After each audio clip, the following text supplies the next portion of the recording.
عندك مشكله في لومبغياج وما كتعرفش امتى تسبق الفران على لومبغياج، وعندك مشكله في دواسه السرعه اي اكسليراتور، وكتنسى رجليك على لومبغياج وكتضغط على دواسه السرعه.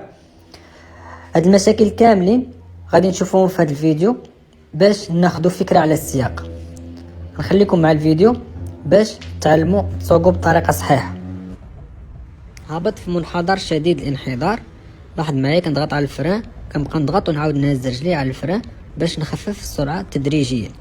ما بقاوش كيطلعوا لك الفيديوهات ديالنا، عرف بلي راك ما كتفاعلش مع لي بوست مع الفيديوهات، داكشي علاش مابقاوش كيطلعوا لك بحال هكا فيديوهات ديال تعليم السياقه اللي كنحطو كل نهار.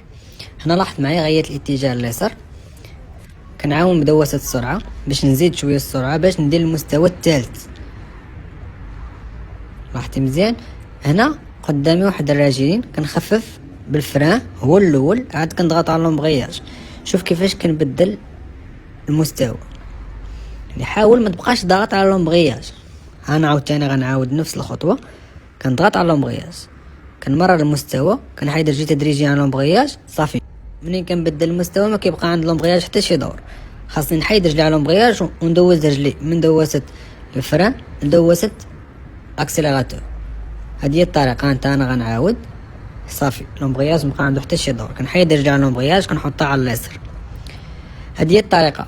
وكاين واحد الخطا كذلك كيرتكبوه بزاف ديال المتدربين، كيوصل مثلا واحد المنعرج ولا كيبغي يغير الاتجاه وكيضغط على لومبغياج. ما تضغطش على لومبغياج ما عنده حتى شي دور. الدور ديال لومبغياج هو ملي كنبغيو نوقفو وملي كنبغيو نبدلو مستوى السرعه. بحال دابا انا غنبدل المستوى الثالث، انا درت ضغط على لومبغياج، بدلت المستوى الثالث، حيدت رجع على لومبغياج، ضغط على دواسه السرعه. هذه هي الطريقه الصحيحه. الا نسيت رجليك على لومبغياج كتضغط على دواسه السرعه، كيتكلم الموتور والسياره كتبقى واقفه غير في بلاصتها، يعني حتى حاجه ما كديرها. هنا خففت من السرعه، درت المستوى الثاني مع دار الاسبقيه للمول اليسار.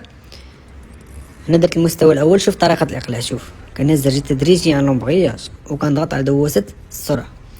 هذه هي الطريقه. الخوت اللي باقي ما دارش متابعه الصفحه يدير متابعه باش كل نهار يبقاو يوصلوه فيديوهات ديالنا. كل نهار كنجتهدوا باش نوصلوا لكم المعلومه، وهذا الشيء ماشي ساهل اخوت، باش تكرس واحد الوقت كل نهار يعني ودير فيديوهات ديال تعليم السياقه ماشي سهله، وظروف العمل وداك الشيء.